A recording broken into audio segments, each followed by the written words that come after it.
Hello, my name's Vicki Wusche from the Property Sources, and this video series is called Are You Leaving the Right Legacy? I don't know about you, but I always remember my grandparents talking in family meetings about how they were going to leave their house to my parents. My parents talk about how they're going to leave the house to myself and my sister. And of course I actually started out thinking my children will be alright because we'll leave the family houses or the value of the family houses down when they're split up in wills. But I think we're going about it all the wrong way. I don't know about you, but our children think differently now. I look at my two daughters and they don't have the same attachment to bricks and mortar that we do. They have much more mobile lives, literally mobile lives and figuratively mobile lives. They have those phones. They're doing all of that, and they're doing that while doing a bit of this and something else as well. They're on iPads, iPhones, all sorts of stuff. They don't need to live their lives the same way we do. And I think what's going to happen over the next 5-10 years is we're going to see the nature of work change dramatically. We're not going to have to travel in a car to a specific location in order to work. The internet is opening everything up. People can work from anywhere. They can work from their phone sitting in the park if they want to. So things are going to change for our children, and depending on how old your children are, how dramatic that change is going to be within your family. So the myth again, I suppose, if you like, that what we all need to do as parents is provide for our children, and what we need to provide for them is our house mortgage free on our deathbed. I don't think that's the right way. I'm getting the feeling from my children and from young people that I speak to that they don't feel that they need to own the house they live in. They don't need to live in the house they own. So what if, instead of being so fixated on leaving them our mortgage-free residential homes, we could actually think differently about it, take that money, invest it in a property portfolio.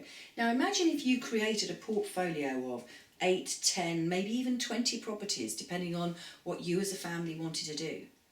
And those 10 or 20 properties provided rental income, profit, after they've paid their mortgages.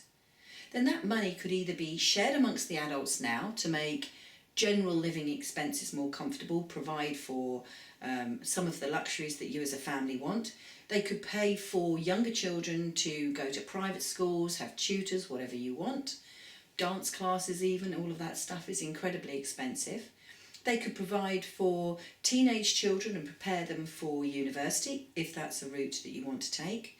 Or if you've got older children, if they've moved out of their teens and they're into their early 20s and they're still living at home, as quite a lot of children, young people will have to in the future. You could help them by having this property portfolio that you don't sell, that you just leave sitting there generating income like a little cash register, that the money that comes out of that could pay for a rental property for your children to live in. It wouldn't be money coming out of your pockets. It would effectively be your tenants paying for your children to live wherever is most convenient for them. Let's say this year they've got a job in the city. Next year they decide to go travelling, so they don't need a house in the UK at all. The year after they come back and they work in Wales. Whatever happens, this portfolio would remain there, not incurring sales costs, buy costs, sales costs, buy costs, and all the palaver that goes on with buying and selling property. It would just sit there, churning out money for the family and giving you more comfort, giving your children actually more security, rather than that lump sum house that old residential house that probably needed rewiring and redecorating and everything else hanging around their necks. Then they have to sell it. You'd be in a position where you've left them with something that is really valuable. So what about thinking differently about what your children might want? Getting away from that myth of leaving them the residential lump that they then have to sell or divide between themselves. And what if we can think differently?